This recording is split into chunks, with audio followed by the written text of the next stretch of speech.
Friends எல்லாருக்கும் வணக்கம். எல்லாரும் எப்படி இருக்கீங்க? நாங்களும் ரொம்ப ரொம்ப நல்லா இருக்கோம். இன்னைக்கு என்ன வீடியோன்னு பார்த்தீங்கன்னாக்கா, நம்ம வந்து ஒரு இன்வெஸ்ட் பண்ணது எப்படி சொல்றது, ஒரு பொருளை வாங்கினது வீணா போல அது கை கொடுத்துச்சு. அது என்ன பொருள்ன்றத பார்க்கலாமா? பொருள்ன்றதோட அது ஒரு செடி. ஆமாம், இந்த செடி வாங்கினது உங்களுக்கும் தெரியும். நான் என்ன செடி வாங்கினேன் லாஸ்ட்டான்ட்டுன்னு.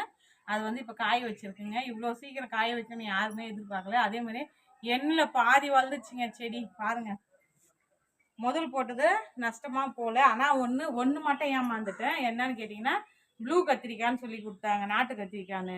கடைசியில் அது பார்த்தாக்கா ஒயிட் கலர் கத்திரிக்காய் நீட்டாக வருது. பெங்களூர் கத்திரிக்காய் சொல்லுவாங்கள்ல அது.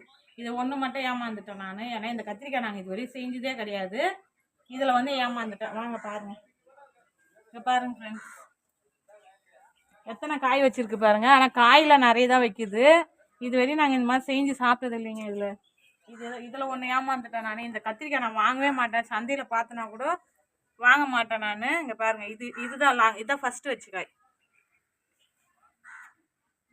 இதுதான் ஃபஸ்ட்டு வச்சுது. இது ஃபஸ்ட்டு, செகண்டு, இது மூணு. இது ஒன்று பிஞ்சாக தான் இருக்குது இன்னும். இதுதாங்க ஃப்ரெண்ட்ஸ், ஏமாந்துட்டேன் ஃப்ரெண்ட்ஸ். நான் என்ன பண்ணுறதுனே தெரியல. செடி பாட்டு நல்லா வளருது. சரி, இதுவும் செஞ்சு பார்த்துடலான்னு சொல்லிட்டு தான்.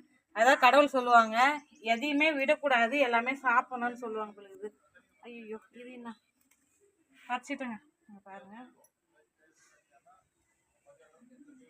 சீரியஸாகவே இந்த கத்திரிக்காய் நான் செஞ்சது கிடையாது. இது என்ன பண்ண போகிறோன்னு எங்களுக்கு தெரியல. நார்மலாக வைக்கிற மாதிரி வச்சு பார்க்கலாம், டேஸ்ட் எப்படி இருக்குதுன்னு சொல்லிட்டு செஞ்சு பார்த்துட்டு உங்ககிட்ட சொல்கிறேங்க. ஆனால் என்ன ஒன்று வாங்கினது வீணா போல் நல்லா பெருசாக வளருதுங்க செடி. ஹைட்டு இது சுண்டக்காய் செடி மாதிரி இன்னும் கொஞ்சம் வளர்ந்துனே வரும் பழகுது. அங்கே பாருங்கள், சுண்டக்காய் செடி தப்பு செடி வந்துச்சுங்க. அதுவே வருது. ஏன்னா வீட்டாண்டிதான் ஃபீல் பண்ணேன். இப்போ லாஸ்ட்டாக கூட நான் 20 ரூபா 1/4 கிலோன்னு சொல்லிட்டு வாங்கிக்கணும். ரொம்ப கஷ்டப்பட்டேன் நான். ஏன்னா ரொம்ப